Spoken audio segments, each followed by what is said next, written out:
Craig founded Laughter Heals, a Yes. nonprofit organization dedicated to using laughter to heal. Yeah. And that's why we thought it would be great to have Craig on to talk about this stuff, because a lot of our listeners are in a bad place. Yes. And we try to do things to help them through that.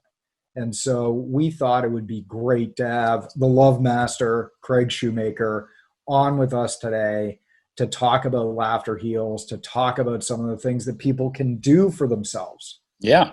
I love it. I'm glad you had the guts to do that, because our society, unfortunately, is kind of doing the opposite. When you think about it, if laughter is the best medicine, we are essential workers, being the comedians. But lately, with cancel culture and FCC and all the people flipping out, if you mention a political, like a leader that they that they deify, they flip out. I've had people that it's cancel culture. We're so sensitive right now. So you're literally canceling out what gives you joy, what gives you happiness, and what gives you wellness, all based on self-righteousness, that you can't just wait for the next joke to come along without this self-obsession. It's the worst time it's ever been, but I so appreciate you having the guts to have me on, because in our standard way of living, in this paradigm, this narrative that we run with, it's very much about negativity. It's very much about it's fear-based. And laughter is the opposite. It blasts through fears into our wellness. And that's what I just wish for more people to have. So we'll get into it today and talk about the benefits of laughter. If we just put that at the top of our list, right now it's at the bottom of the list. Cancel culture is screwing us. What would Lenny Bruce say? Oh, he probably would have died sooner if he would have dealt with this. I mean, if he was in this, it's unbelievable how many strides we did take in the freedom of speech. Mm-hmm. And it's amazing to me how we're going backwards, and we're just in this attack mode, and everybody's going into their foxholes, and they're getting together with groups. Why don't we have a group movement, which I'm trying to actually have right now? Is we're creating a movement, a laughter movement, which brings this healing energy to people when we need it most. So I started a group. It's called Enlightened Up, Guiding You Through the Shift. It's an online course, and I'm so proud of the work.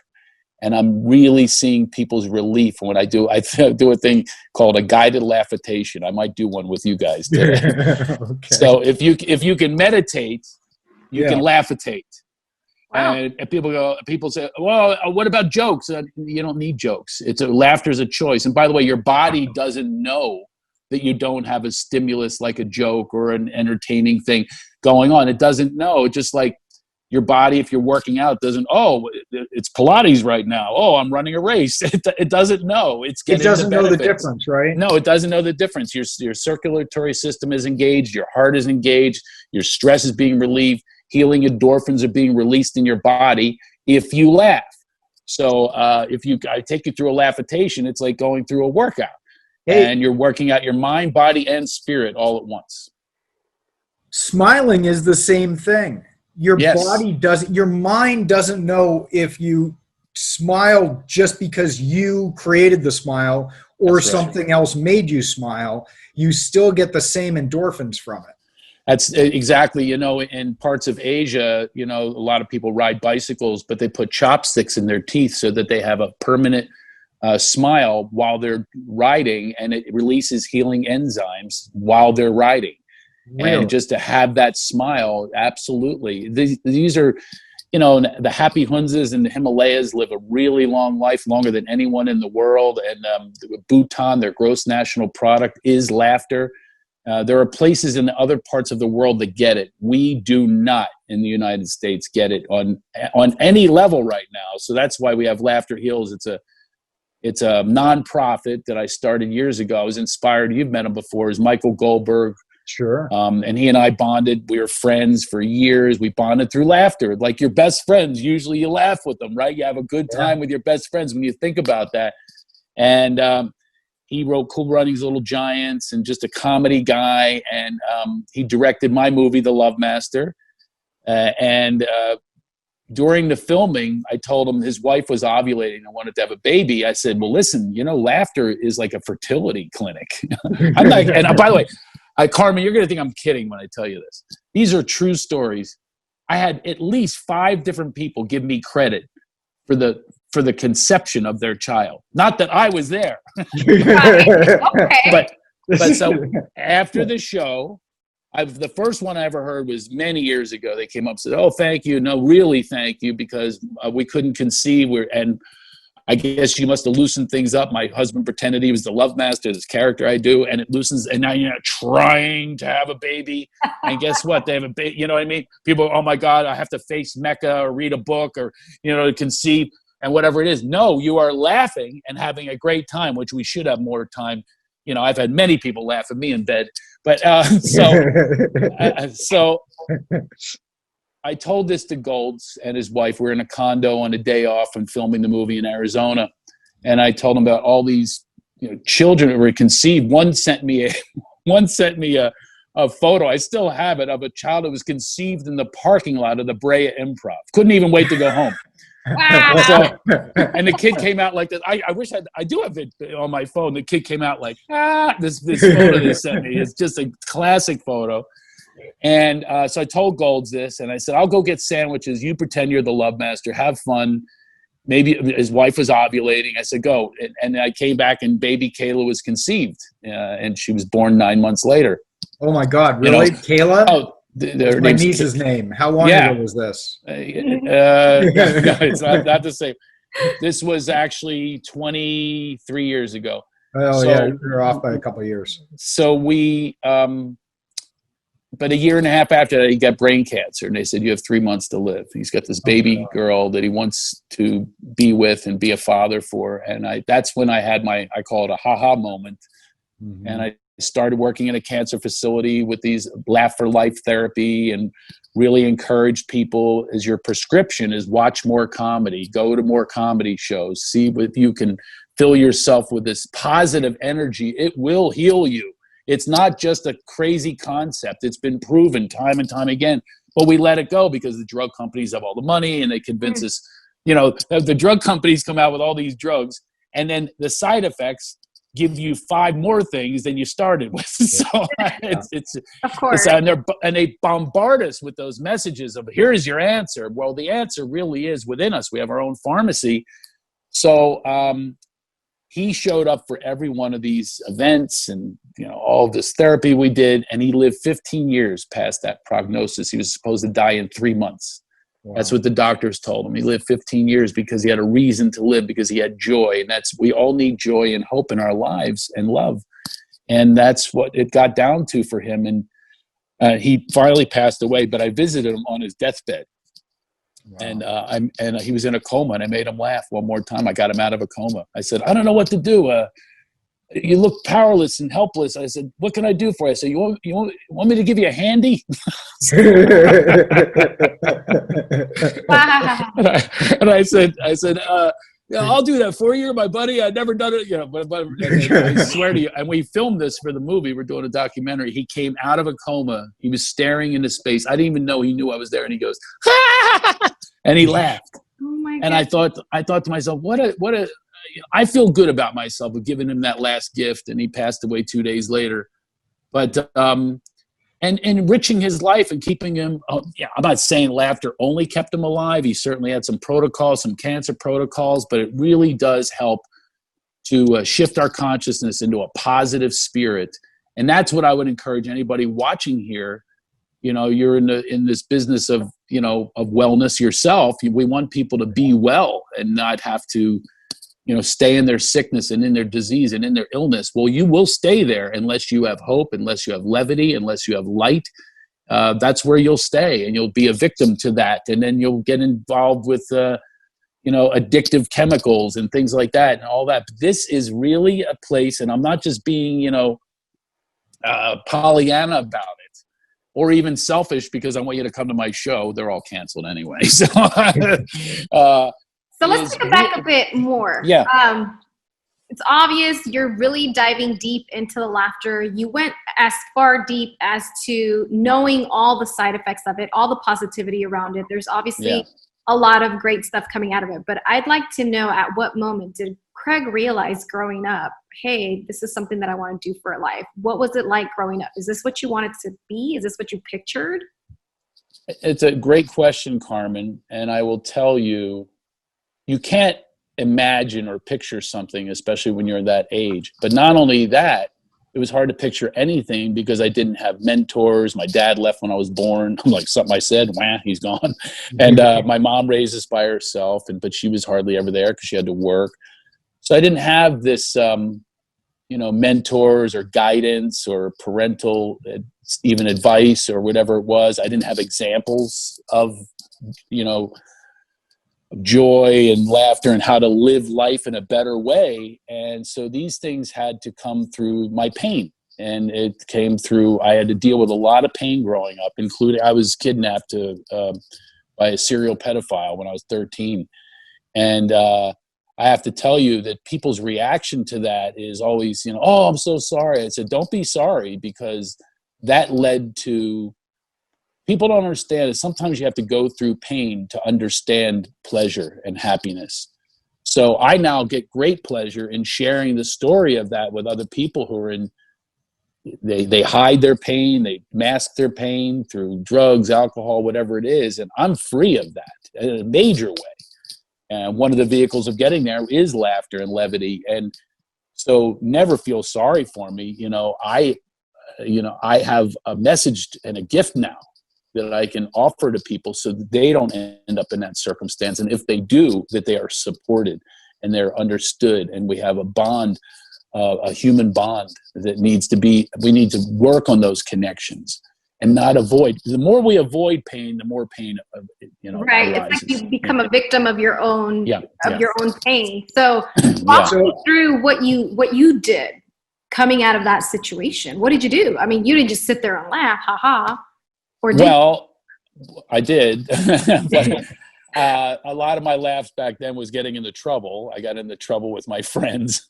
I had a little gang, and we were, we weren't doing the right things. But again, we were misguided, didn't have really parents around to set us straight. But by the way, one of the guys from that gang, we go back to 11 years old, is still my best friend. He lives 3,000 miles away. And we're amazed, and we talk about this all the time, about how these misguided kids ended up evolved as we are today, where we can say, I love you, where we can have these deep connections with one another and laugh our asses off. And by the way, a lot of times we laugh about our behavior from the past. Sure. We would get high, we're teenagers, and we always wanted attention. We thought we could get attention by creating a slogan that would catch on in the nation, right? Like, what's up? Those guys made a lot of money with Budweiser. Remember that? What's up? What's up? Absolutely. Right? So here's what we came up with. Understand, we were high and drunk. This is what we came up with, which we thought would catch on. We would go, hee, hee. So is that where Mayberry started? Can you believe, Carmen, that didn't catch on? Hee, hee. Yeah, I can believe it. I'm just kidding. We would try to pep rallies, thinking all the girls would love us because we created that, but it never caught on. Maybe after this podcast, it will. People will walk around. So I'm going to ask you a question. People go through this stuff. We deal with people who are dealing with injuries that last years, right? That especially in a company, the stuff that we're doing is they can't work. They're getting paid. Sometimes they're getting paid nothing, or they're getting paid a portion of what they used to, trying to take care of their families. They're going through hard times. Yeah, we've all been there. Go back to Viktor Frankl, right? So the people who will make it through the most difficult times in life and the people who won't is all about attitude. How do you shift? How do you shift from that dark place to that place where things will be okay and there's a positive attitude on the worst situations? Well, I don't want to give away my whole course, okay. but I will tell you, I will give you one snippet, is I break it down to the word laughter. And the word laughter is an acronym for me. The L is for love, A is for acceptance, U is for understanding, G is for gratitude, H is for humility. And that's a big part of laughter, is humility, self-deprecating, and so on. And then we move into the TER, and that's transformation, enlightenment, and then rejoice. It used to be rejuvenate, but women told me that gives them bad vibes. They think I had women on my team that go, vaginal rejuvenation. I said, that's not what I meant. I don't think about vaginal rejuvenation. But that was originally what the word was. But it is still, it's a re. By the way, the re can be reboot. I think that right now our whole world is in a spiritual rebooty call, and we all need to reboot and pivot and everything. But this is the way to get there, is through that acronym. What do you love? What are you having a hard time accepting? What are you having a difficult time understanding? What are you grateful for to turn that around? And what are you humble about? Those are really keys to living. And so that's what I go over in this course, is our conditioning that we're under is quick fixes. Yeah. We're not taught to go to our own potentiality that we are born with. And do you realize we're born in light and levity and laughter and joy? And immediately, my new book is called Get Out of Line and Into Alignment. Immediately, we're put into lines. Yeah. Pledge of Allegiance, or get in line at school, or you'll be punished if you don't. We have to get in lines with religions and groups and peer pressure. It's all about being in a line. And I say the answer is to be in alignment with your true self and your truth, which, by the way, is another key to laughter, is truth. Yeah. Truth is so important, but it's our truth. It's within us. It's our divineness. And that's where our true joy and happiness and wellness will come in, when we connect with that and disconnect with those bad connections, those negative, dark connections. And it's all out there. There's a lot of it. So you've got to be clean and clear on, here's my purpose, is I'm going to offer more joy to the planet, and hence I will be, you're going to get better. You're going to get better if that's the shift that you make. Guaranteed. And it's everywhere now. I mean, it's not like you're going onto social media anymore and seeing the shrimp tacos that somebody made for dinner last night. It's just outrage city, right? Everybody's taking whatever position they have, and it's all distilled down to, you're either on the right or you're on the left. And if you're on the right and I'm on the left, then you're a horrible you're the devil that's going to destroy us, and the other way around. Yeah. Everything's just pure outrage. You can't say anything. And at the beginning of the social media rise, I read plenty of studies that said people who spend more time on social media are depressed, because you're seeing these tiny little snippets of somebody's life that they want to show you, right? Here, look at my new car, but they're not showing you, drunk in the bottle at 10 o'clock at night watching, it's so funny you should say that. Just today on Instagram, I posted an old bowling trophy where I built a one. So I'm about that. It's like, hey, what do you think of me now? When I was in third grade, I bowled a 175, and it's like poking fun at, look at our achievements. That's why in the beginning you were talking about my achievements. I've come to believe now that they are meaningless. It's like, it's all the meaning we put to things, and we're putting so much meaning into elections and policies and being right, and we're dealing with our outrage. We're not dealing with our enrage. We have inner rage that we're not addressing, and the fastest point to get there is through laughter. It's not that laughter, you just laugh everything off, your problems go away, but it really is a connection to your true alignment when you laugh. Did you know, I could do it with you right now. If both of you laugh, Carmen, just start laughing with me. Ready? Watch this. Come on. There you go. Look at that. Look at that. Look at that.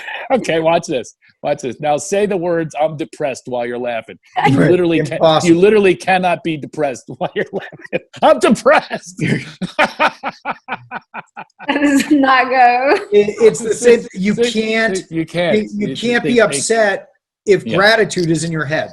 Exactly. That's why G is in there, and the gratitude and laughter. It's exactly right. You cannot, if you're in that space, you cannot be You can't even be sick in that space. And when you laugh, you realize the meaninglessness of things. We put so much meaning on, I have to be right on this argument on Facebook. I have to be right. We're putting so much meaning on it as if we're going to change somebody. What I keep coming from is, no, here's who I am. And if something doesn't resonate with my values, I will say something and challenge it. Yeah. I don't deify people, any leader, any party, but here's who I am. These don't resonate with my values. Hey, how about you people? Does it resonate with you? And those are the discussions that I like to have that are alternative discussions, which we need to have now, because we're all seeing the way they do it. The paradigm needs to shift. And it's just in such a mayhem and chaos right now. No one knows who they are anymore, but you can know who you are, definitely through the platform of laughter. You can find out more about yourself if you find out more laughter. Yeah. Interesting. So you've been around a lot of people that constantly come to you and they sign up for your webinars and they sign up for your programs. They read your book. They're obviously someone who's looking for some sort of healing through laughter. What have you learned from those people? Well, I've learned a lot, and it is kind of an individual thing. You know, I could talk about this one. I learned this from this person. But in general, if I were to generalize, I'm learning that it is so difficult to reprogram the conditioning that we've had since birth. We come out these lights, this joy, you know, that's how you're born, and you're literally smacked. You know, the minute you're born, you're smacked into their narratives. And we have to show up for whatever our parents tell us our religion is. We have to show up for the school that we're in, or the neighborhood we're in, the gangs we're in, whatever it is. We have to get in line. And so that's been the biggest difficulty with any of these courses that I teach, even in this podcast, when people having an understanding of where I'm coming from. I'm sure there's people out there going to think I'm, you know, am I allowed to curse on here? Yeah. They think oh, this guy's full of shit, you know. What's the time of laughter? You know, they're angry. They're actually angry when I'm just saying, open up the space to something new, to new wisdom that can come in. This is ancient wisdom stuff, actually. You know, laughter is talked about in the Bible. You know, a merry heart and things like that. This is something that we are so discounting now, and it's we're becoming disillusioned, and that's unfortunate because if we start to focus, it's all where you put your energy in. If you put your energy into focusing on wellness, wholeness, and happiness, those things, that's all that can manifest. Yeah, you can be sick and things like that, but I guarantee you're more compromised if you stay in your anger and your resentments and you're pissed off and you're blaming and you're shaming. When we start to take those roads, and that's what we've been taught, we've been conditioned to blame and shame, rather than look at ourselves. So that's the biggest obstacle when I find in these webinars or anything. And the other one I find is, what the hell does a comedian know? What do you know? And but I've studied this. You know, I've only been a comic. I've studied this for years with some of the masters out there in consciousness and mindfulness. And I don't know about you two, but I was taught that the mindfulness people are kooks and quacks and crazy, but we're taught the insanity of who does have our answers. And you look at it and go, no, that's insane. Those people are really the nuts. Is the ones who are, just guiding us without guidance. It's just, it's mean spirited and cruel. And I don't think do any of us want to really live like that?